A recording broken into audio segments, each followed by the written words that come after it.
Assalamualaikum warahmatullahi wabarakatuh. Terima kasih udah klik video ini.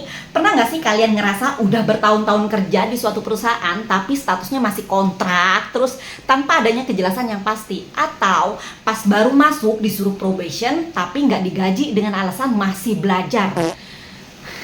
Teman-teman, kalau kalian ngerasa ada yang aneh dan khawatir lagi dikerjain sama aturan yang kalian sendiri nggak tahu sebenarnya kayak gimana, ayo kita bahas bareng-bareng biar kalian nggak jadi korban ghostingan dari perusahaan.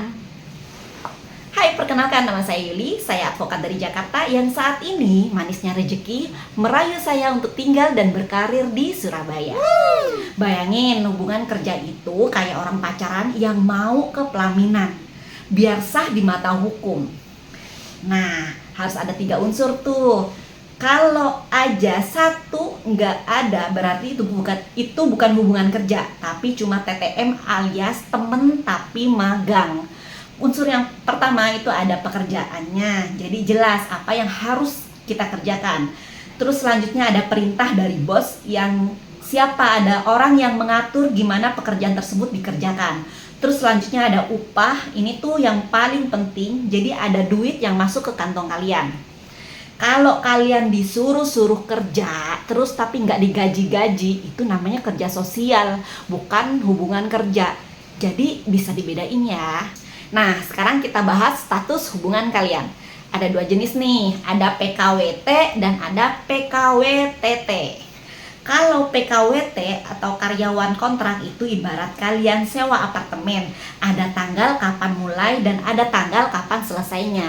Biasanya ini tuh buat pekerjaan yang sekali selesai atau musiman. Jadi ingat ya, PKWT itu nggak boleh ada masa percobaan atau probation. Sedangkan kalau PKWTT itu karyawan tetap, ini tuh ibarat kalian beli rumah.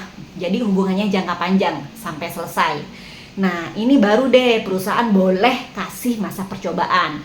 Ini juga ada waktunya, maksimal 3 bulan. Tapi zongnya banyak juga perusahaan-perusahaan yang nakal. Jadi kontraknya PKWT, tapi tetap ada tuh yang namanya probation atau masa percobaan. Itu nggak boleh ya. Secara hukum itu nggak berlaku, teman-teman. Nah, terus gimana nih kalau kontraknya diperpanjang terus sampai jadi kontrak abadi? Sejak adanya Undang-Undang Cipta Kerja, total durasi PKWT itu maksimal 5 tahun. Kalau udah lewat dari 5 tahun, kalian gak juga diangkat jadi karyawan tetap, perusahaan wajib kasih kalian uang kompensasi. Yes! Masa percobaan itu nggak usah digaji ya, kan masih belajar. Jangan orientasinya uang deh, kalian kan masih dalam tahap belajar. Salah besar itu. Pekerja probation itu justru wajib digaji minimal sesuai UMP. Kalau lu cuma dikasih uang makan, itu udah pelanggaran hukum. Apalagi seminggu cuma dikasih 50.000. Kasian, uang bensin juga nggak cukup. Jangan mau dong dikadalin. Ingat teman-teman, hukum itu ada buat ngelindungin kita, tapi hukum nggak akan bekerja kalau kita sendiri tutup mata. Nah, jadi coba kalian cek lagi deh kontrak kerja kalian. Udah dapat hak yang semestinya belum? Kalau kalian punya pengalaman pahit soal kontrak kerja atau masa percobaan yang aneh-aneh, coba tumpahin deh di kolom komentar. Kita bahas nanti bareng-bareng ya. Stay smart teman-teman.